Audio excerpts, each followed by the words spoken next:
which carbs are good and which carbs are bad, and which ones are going to help you lose weight and which should you avoid to not gain weight.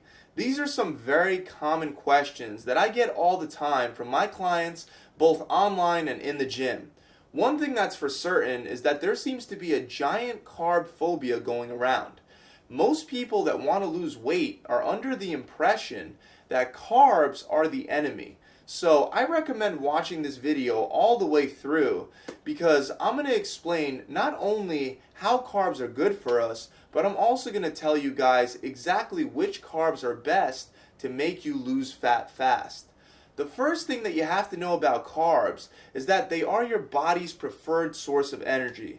So before your body will break down body fat for energy, it'll first use all the carbs you consume and the ones that are stored as glycogen in your liver and your muscles. Just so you know, when you consume carbs, they are stored in your liver and your muscles, and any excess carbs past that are usually stored as fat. The liver can hold about 70 grams of carbs, while your muscles will store close to 200 grams of carbs.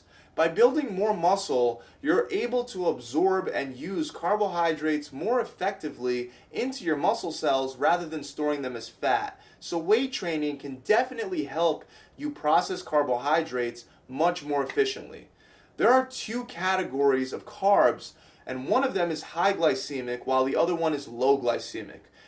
And really the carbohydrates that you're going to be eating can also fall somewhere in the middle and can be considered more moderate on the glycemic index. It's not just black and white.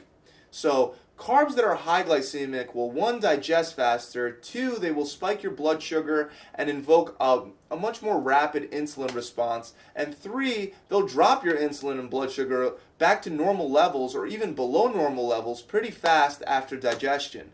Low glycemic carbohydrates are pretty much the exact opposite. They digest slower, which means they will release glucose at a slower rate, causing less of a rapid spike in blood sugar, and will just keep your blood sugar and insulin levels at a slightly elevated point, not a full-out spike, but it will be slightly elevated for a longer duration than the high glycemic carbs. Usually, when you have the low glycemic carbohydrates, they don't give you that carb crash that's associated with starchy, higher glycemic carbs.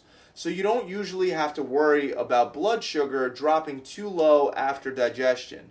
Now, normally we've been told that high glycemic carbs such as bread and white rice and regular pasta are not good, even though, carbs are carbs pretty much. And when you're trying to lose weight, you should go for the lower glycemic ones. This, however, is totally not true, and it's also not true that you can't lose weight while on higher carbohydrate diet. Just to make sure you guys are on the same page as me, some examples of low glycemic carbs are legumes, beans, brown rice, sweet potatoes, buckwheat, quinoa, barley, nuts, steel-cut oats, and many fruits and vegetables. Whereas the high glycemic carbs are white rice, instant oatmeal, cereals, baked potatoes, white bread, corn, and fruits like watermelon and dates.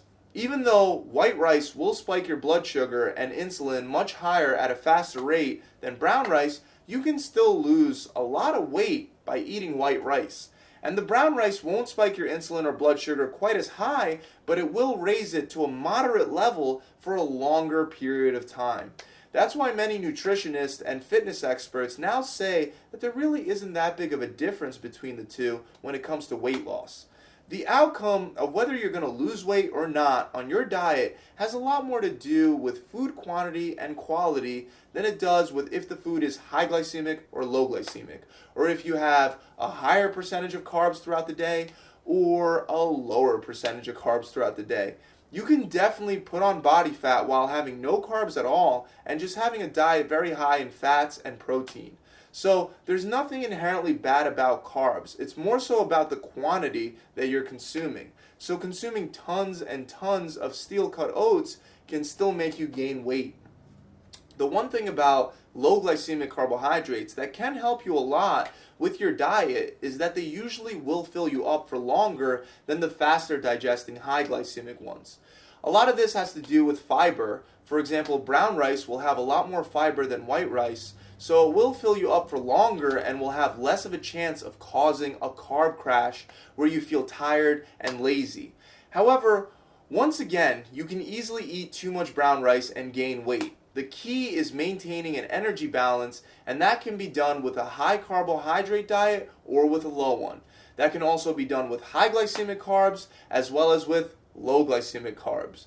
You just want to definitely stay away from the addicting, high sugar, high glycemic carbs like candy, cake, ice cream, chips, and food like that while cutting, because that food will definitely make you lethargic. It'll cause consistent carb crashes and will spike your insulin so high that fat loss will be impossible.